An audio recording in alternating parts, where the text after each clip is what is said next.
Let's get into the Word of God. I am Atoya James, and today we're in James chapter 5, verse 16, where we're going to talk about how the effective prayer of the righteous man can accomplish much. We're going to do that in 4 parts. We're going to start off by reading the scripture straight through, followed by a quick background, giving you information that you need to understand the text. Then we're going to go into a breakdown, which is interpreting scripture.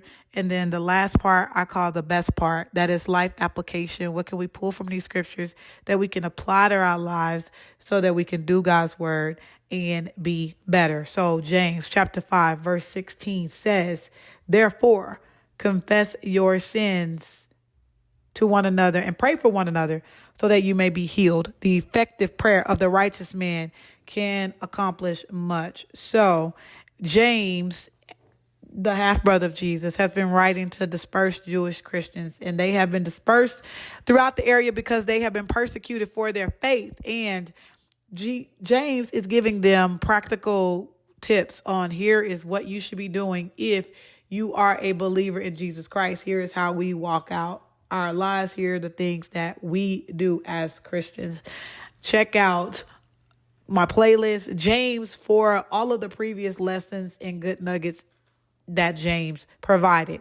In chapter 5, verse 16, we get to verses 13 and 14, and he talks about, is anyone among you suffering? Then you must pray. If you're cheerful, then you must sing praises. If anybody is among you sick, then call the elders of the church to pray over him, anointing him with oil in the name of the Lord. James is letting them know first their interaction as believers with God.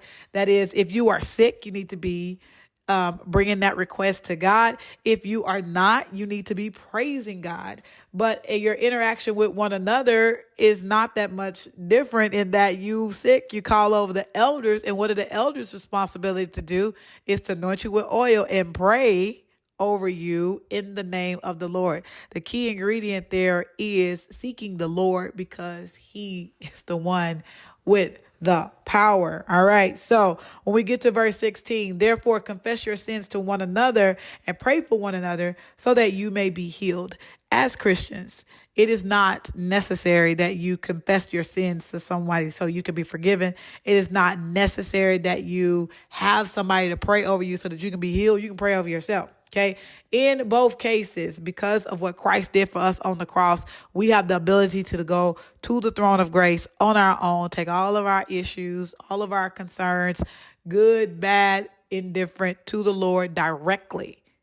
So it is not necessary, but it is benefit in having to confessing your sins to one another and having people to pray for you. So your sins are your faults, your shortcomings. If you are sharing your shortcomings with someone, they know exactly what to take to the Lord in prayer for you. And the whole purpose of that is so that you may be healed. Now that healed is in spiritual and in physical. So whether you're sick or whether you just have some sins that you're dealing with, we're taking it to the Lord so that you can be better. And this is not just a calling you out. This is not just making you feel bad. This is not just for gossiping purposes. It says to one another. Okay. You tell me what's going on in your life so that I can pray for you, so that you can be better. And I tell you what's happening with me so that you can pray for me and I can be better. It is so that we can be very specific so that we can get our requests and our issues to the one who can do something about it. Because part B tells us that the effective prayer of the righteous man can accomplish much. Okay. That word accomplished looks like energy in the Greek, and it is bringing it from one point to another. It gives the example of energy moving through a wire to power a light bulb. Okay. So when you flip on a switch, you do not see all that is happening, but something is happening in order to make that light come on. The same is happening when you pray. Things are happening and work is being done to move power from one point, from up above, from the Lord, to get it to where you need it to be so that it can do what it needs to do. It is effective. It is working, but it won't work unless you press the button or you begin to pray. Now, the righteous man is the one who needs to pray. And who is the righteous man? That is you, okay? That is a believer in Jesus Christ. When you believe in Jesus Christ, you accept that he paid the price for your sins, and that is what made you right. So that is what also makes your prayer effective. The reason why you are praying is because you believe that God can do something about your situation. That is the reason why you take that request to him. And then now that request is with the power source who can move that power to your situation so that it can do what it needs to do. It is our job, though, to pray. Now, the best part in the life application is that prayer should be the first thing that we do. It reminded me of Thor Ragnarok. If you have not seen it, that is when Thor lost his hammer. His hammer was destroyed, and every time he went to a big battle, he felt like he could not get anything done because his power source was not there. And his father had to remind him that that is just what you use in order to yield your power through, but that is not where your power comes from.